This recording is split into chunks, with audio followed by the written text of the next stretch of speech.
Porque o problema que tem aqui no Brasil é o seguinte, eu falo, ó, dá pra resolver o problema das favelas em 10 anos. Não, imagina, que loucura. Porque, pô, dá pra resolver em 10 anos. Não é que a gente tá falando aqui que é o maior. Cara, é só construir umas casas. A China fez muito mais habitação. Mas muito mais habitação nesses últimos anos. Muito. Ela construiu cidades inteiras pra centenas de milhões de pessoas.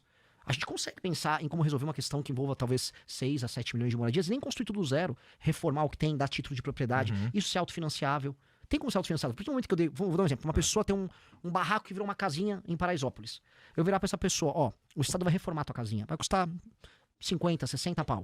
Eu vou reformar a tua casa, ou seja, o que é reformar? Às vezes o banheiro não tem janela. Todo banheiro precisa de uma janela. Você tem regras, que são regras que toda casa, quando você vai mandar a planta pra prefeitura, você tem que seguir. Bom, a gente vai adequar a tua casa. Tá? Vai custar um valor, 60 mil. Eu vou te dar a escritura, eu tô botando você finalmente vai ser dono da tua casa, de verdade. O Comando Vermelho não vai poder te expulsar, o PCC não vai poder te expulsar da tua casa, é tua casa, tá? Eu vou fazer o urbanismo aí, vai ter arvorezinha, vai ter calçadinha e tal. Você vai ter isso, eu vou colocar uma hipoteca nessa casa, você vai pagar R$100 por mês. Teu filho que vai acabar de pagar. É, a Deus dará. Pra você sentir que você tem, pô, eu tô participando disso, eu tô arcando, entendeu? Agora eu sou dono dessa casa. Pô, essa casa é minha, cara. Isso tem um peso. Você gerou casa, de verdade, propriedade formal, que o cara vai poder um dia vender, passar pro filho dele, ou ele vai poder vender pra comprar um negócio.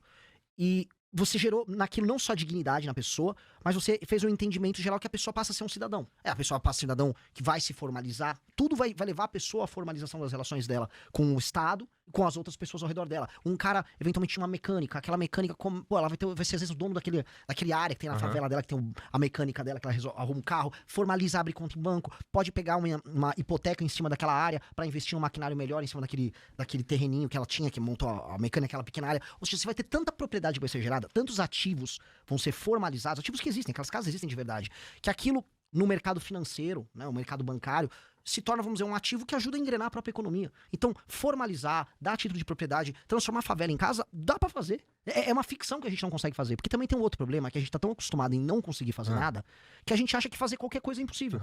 E não é impossível. Óbvio que não é impossível. E aí, quando a gente olha pro mundo, você vê um monte de lugar fazendo um monte de coisa incrível, deixando a gente pra trás, e a gente só olhando.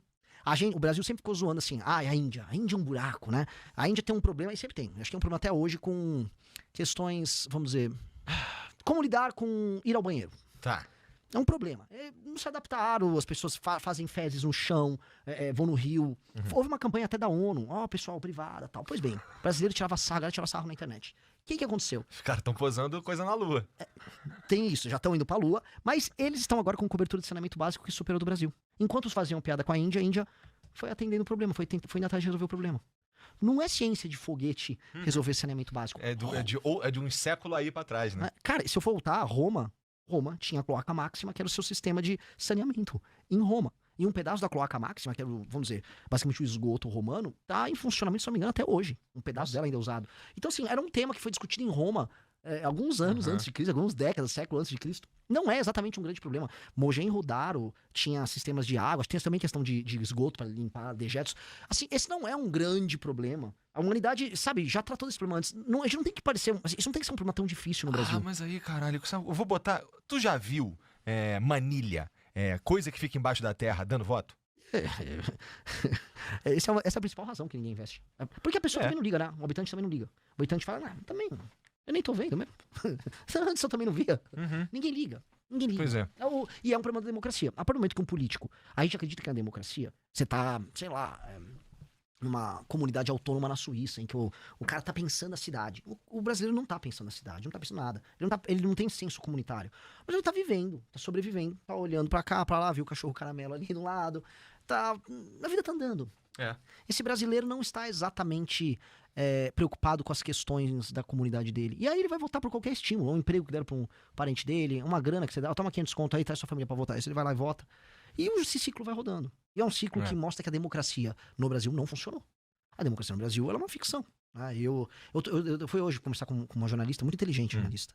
Aí ela ficou assustada, mas Renan, você tá falando então que a democracia... Cara, a democracia não é Nossa, a democracia. Basta falar democracia que tudo se resolve. Não se resolve. A gente tá desde 88 com democracia no Brasil. O Brasil, comparado a outras nações, não cresceu. Na verdade, o Brasil cresceu mais na ditadura do que no Brasil. E eu não tô defendendo a ditadura. Eu tô falando que só ficar repetindo Exato. democracia. Qual que é a época do milagre brasileiro? Na ditadura. Pois é. Agora, o Brasil também cresceu durante a ditadura do Vargas. Uhum. O Brasil também cresceu na República Velha, que era um regime supostamente democrático. O Brasil cresceu no Império. Cara, a gente ficar repetindo democracia. Cara, a democracia no Brasil é problemática. Por exemplo, que a maior parte dela é baseada em compra de voto e as pessoas não sabem avaliar se é bom ou não ter esgoto. Não sabem. Elas não sabem avaliar e às vezes elas nem querem avaliar. Ela só quer, vamos ser honestos. Às vezes a pessoa nem sabe que ela precisa ter uma educação melhor. Às vezes a pessoa nem sequer avaliar, nem dá valor ao filho dela ter ou não ter uma nota melhor na escola. Tem um vídeo, eu ia gravar pro Instagram sobre esse vídeo, que é uma mãe que o filho dela foi preso e aí o filho, ele era menor de idade. E aí acho que era um juiz, o juiz fica perguntando pra mãe, mas teu filho vai bem na escola? Lá, ele tem frequência. Ó a resposta, não é que ele vai bem, ele tem frequência. Mas como é que é ver as notas dele e tal?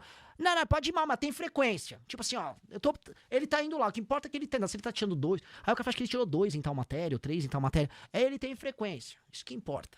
Então a relação da mãe com o ensino do filho que se torna um delinquente é do tipo, eu taquei ele na escola. Pra boa parte das famílias do Brasil, infelizmente, a escola é um depósito pra colocar o filho. Até porque a mãe ou o pai dessa mãe fez a mesma coisa com ela, que os avós fizeram a mesma coisa com ele. E é aquele papo que a gente tava falando da formação da cultura. Sim. É isso. A gente tem. O Brasil, a gente não é uma parada. A tua experiência aí na tua casa, talvez seja um choque pra você, tá?